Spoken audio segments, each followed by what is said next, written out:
Hello, in this video we are going to see a rect method of page class to get the elements rectangle area of given element. So let's see this example.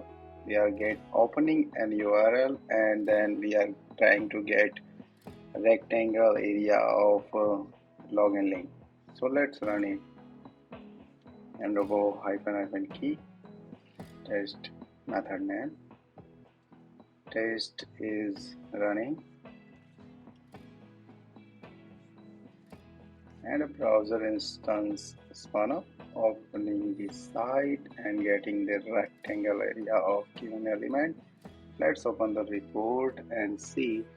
We can see height, width, x and y location as well. Thank you.